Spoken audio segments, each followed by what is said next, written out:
Hey, it's me, Dr. Amy. One more methylation archetype to go. So we've already talked about artists, and we've talked about activists, and we've talked about achievers. Next up is athletes. So if you don't know what I'm talking about, there's been a few videos, but check out some of the others. So your methylation archetype is, I see these 4 personalities repeating all the time in the MTHFR population, in the population of people with methylation dysfunction, and anybody with a gene SNP that affects methylation, but also in people with folic acid overload.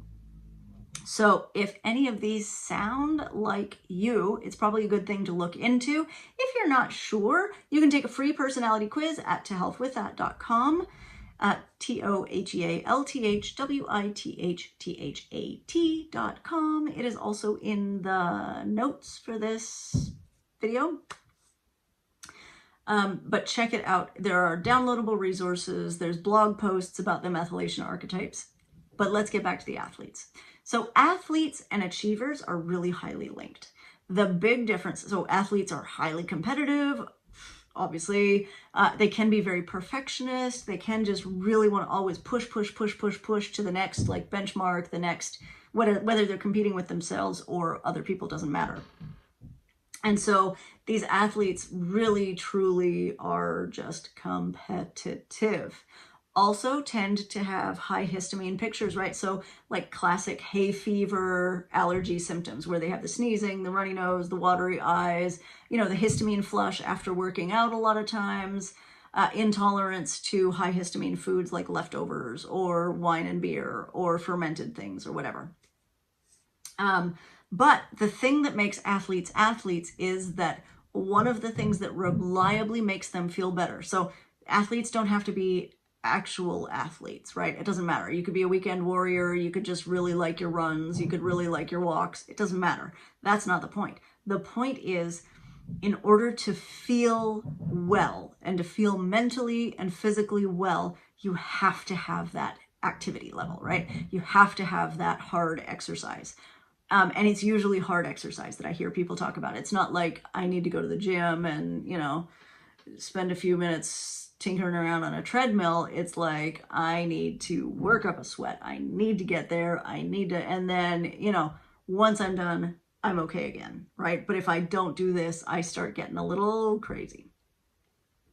So that is what makes the athlete the athlete. So these people typically have a really good reaction to things that boost serotonin, like SSRI medications, SAMe, St. John's wort, methionine, melatonin, which indirectly boosts serotonin, right? Those are all really in the good category. And a kind of not so good reaction to drugs that aren't serotonin focused, but are looking for mental health, like benzodiazepines. That's just not the favorite category there.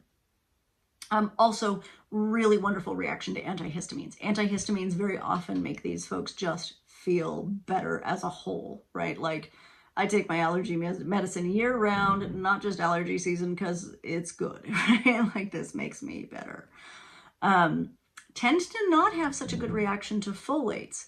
So methylfolate, folinic acid, even though they're really great quality folates, it's just not the thing that feels good to these folks. And sometimes it actually feels worse. The other thing about athletes that's very particular, especially if you're the type that needs to just like burn your body down to feel okay. If you find yourself burning your body down to feel okay, a lot of times it's because you have to burn off extra methyl groups. And one of the things that can help you do that is niacin. So this is not like the flush-free niacinamide or whatever. This is straight up niacin. When you take niacin, you get a flushing reaction about 20 minutes later. So you feel like a hot flash almost. Your skin can get kind of prickly or hot, or you might sweat a little bit. That is totally normal. That is just what niacin does. But when you do that, you also burn off a whole lot of extra methyl groups. And for the athlete type, that can be like gold.